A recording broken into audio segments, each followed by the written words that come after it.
Hi and lovers, இந்த video பார்த்திங்கன்னா நிறைய பேருக்கு தெரிஞ்சிருக்கலாம். தெரியாத சிலருக்காக தான் இந்த வீடியோ நான் போஸ்ட் பண்ணியிருக்கேன். என்னென்னு பார்த்தீங்கன்னா, நம்ம ரெகுலராக யூஸ் பண்ணுற ஓஸ் பார்த்திங்கன்னா நிறைய பேர்த்துக்கு லைஃப் வராது. பட் இதை நீங்கள் ப்ராப்பராக ஹேண்டில் பண்ணிங்கன்னா உங்களுக்கு லைஃப் அதிகமாக வர்றதுக்கு நான் கேரண்டி.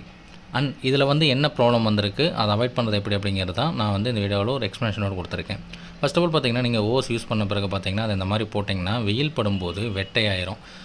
இவங்க என்ன தப்பு பண்ணியிருக்காங்கன்னா, இந்த மாதிரி வெயிலில் அவங்க யூசேஜ் முடிஞ்சோன்னா அப்படியே போட்டு வச்சனால பார்த்திங்கன்னா கார் ரிவர்ஸ் எடுக்கும்போது கார் டயர் ஏறி பல்ஜ் ஆகி அந்த இடமெல்லாம் பார்த்திங்கன்னா கிராக் ஆகி 2 இடத்துல இந்த மாதிரி வர ஆரம்பிச்சிருச்சு. நான் ஸ்டார்டிங் செக் பண்ணும்போது பார்த்திங்கன்னா இந்த மாதிரி ஓஸை கனெக்ட் பண்ணுறதுக்குள்ள ஓஸ் கனெக்டர் வாங்கிட்டு வந்தது ஒன்று தான் வாங்கிட்டு வந்திருந்தேன். ஆனால் அதை கனெக்ட் பண்ணிவிட்டு லீக்கேஜ் வருதா அப்படிங்கிறத செக் பண்ணுறதுக்காக மோட்டர் ஆன் பண்ணிவிட்டு பார்க்கும்போது தான் தெரிஞ்சுது எனக்கு இன்னொரு இடத்துல லீக் ஆக ஆரம்பிச்சிது. ஆனால் அந்த லீக்கேஜ் எப்படின்னு பார்த்திங்கன்னா, தண்ணி ஃப்ளோவில் டேரெக்டாக வரல. ஃபஸ்ட் லீக்கேஜ் மாதிரி அந்த தண்ணியோட ஃப்ளோ இருக்குது பார்த்திங்கல்ல, அதை நான் பிளாக் பண்ணும்போது பார்த்திங்கன்னா ஒரு இடத்துல வர ஆரம்பிச்சிருச்சு.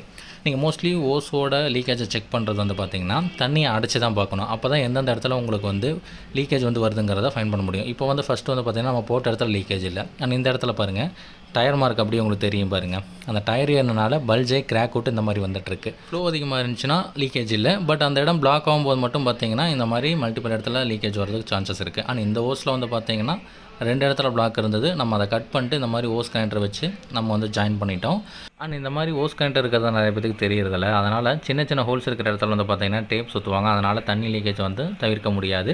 சில பேர் பார்த்திங்கன்னா சின்ன சின்ன டேமேஜ்க்காக முழு ஓஸுமே ரீப்ளேஸ் பண்ணிகிட்டு இருப்பாங்க. ஆனால் இந்த மாதிரி ஓஸ் கனெக்டரோட இன்னொரு பெனிஃபிட்ஸ் என்னென்னு பார்த்திங்கன்னா, ஒரே சைஸ் இருக்கிற 2 வேறு ஓஸை கூட நீங்கள் கனெக்ட் பண்ணி உங்களால் ஈஸியாக எக்ஸ்டெண்ட் பண்ணிக்க முடியும். இந்த மாதிரி ப்ராப்ளம் அவாய்ட் பண்ணுறதுக்கு நீங்கள் உங்களோட வேலை முடிஞ்சோன்னே ஓஸை பார்த்திங்கன்னா ப்ராப்பராக பல்ஜ் ஆகாமல் மடிப்பு இல்லாமல் அதை ரவுண்ட் ஷேப்பில் இந்த மாதிரி சுருட்டி நிழலில் வச்சிட்டிங்கன்னா உங்களுக்கு நிறைய நாள் லைஃப் வரும். முக்கியமான விஷயம் ஓஸை சுருட்டும் போது பார்த்திங்கன்னா பைப்பில் இருந்து சுருட்டிட்டு போகணும். அப்போ தான் அதில் உள்ளே இருக்கிற தண்ணி எல்லாமே வெளியில் வந்துடும். உள்ளே பாசம் பிடிச்சி உங்களுக்கு ஸ்மெல் வராமல் இருக்கும். இந்த இன்ஃபர்மேஷன் உங்களுக்கு ஹெல்ப்ஃபுல்லாக இருக்கும்னு நம்புகிறேன். யாருக்கா தேவைப்படுச்சுன்னா ஷேர் பண்ணுங்கள். வீடியோ இருந்தால் லைக் பண்ணுங்கள்.